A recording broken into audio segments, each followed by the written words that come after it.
Hello, আবার একটা mini blog নিয়ে চলে এসেছি। আজকে আমার আছে একটা ব্রাইড সাজানো। তো ব্রাইড সাজাতে বলে রেডি হয়ে বেরিয়ে পড়লাম। আর ব্রাইডটা ছিল চাঁদাইপুর।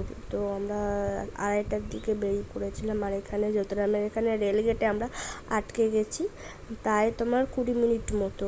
ট্রেন এসেই যাচ্ছে আর গেট আর ছাড়ে না। অনেকটা লেট হয়ে গেছিলো, প্রায় 3:30 মতো বেজে গেছিলো। তারপর আমি লোকেশনে চলে আসি, এসেও দেখি গায়ে হলুদ এখনও হয়নি। তারপর শাড়ি ড্রাপিং করে 1 ঘন্টা ওয়েট করার পর ওকে বসাই। শুনে আজকে ব্রাইড হচ্ছে বিতিকা। তো তোমার কেমন লুক পছন্দ বলো? আমার খুব লাইট একদম সিম্পল লুক পছন্দ, যেরকম আমার মুখের সাথে যায় তোমার মতো করে সাজানো। ঠিক আছে। এখন বাজে বিকাল 5টা। তো অর্ধেক মেকআপ হয়েছে ওর, তখনও নানি মুখ হয়নি। আবার নানি মুখের জন্য যাবে, আমাকে ডাকছে।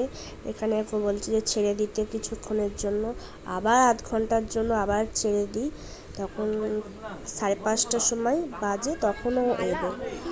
আমাকে এখানে বলছিল মালা একটা দিতে, আমি আবার একটা মালা নিয়ে এলাম, রজনীগন্ধার মালা। এখানে নিয়মকানুন ছিল কিছু। এই যে ফাইনাল লুক হয়ে গেছে। তোমরা বলো ওর লুকটা কেমন লাগছে, আর ওর মুখ থেকেও শুনে নেব কেমন হয়েছে।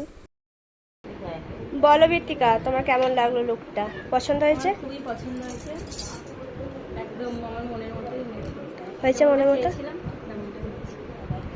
ঠিক আছে, থ্যাংক ইউ। থ্যাংক ইউ তোমাকেও। কেমন হয়েছে দিদি ভাই? খুব সুন্দর। আপনি বললেন কেমন হয়েছে? খুব সুন্দর। আপনার মেয়েকে কেমন লাগছে? ভালো লাগছে? সুন্দর হয়েছে। এখন হাতে লাগাম বসে। এই ছিল আমার 9 মার্চের ব্রাইড। তো লুকটা কেমন হয়েছে জানাবে। এখানে ভিডিওটা এন্ড করছি, আবার সুন্দর সুন্দর ভিডিও নিয়ে আসবো। Tata, bye bye.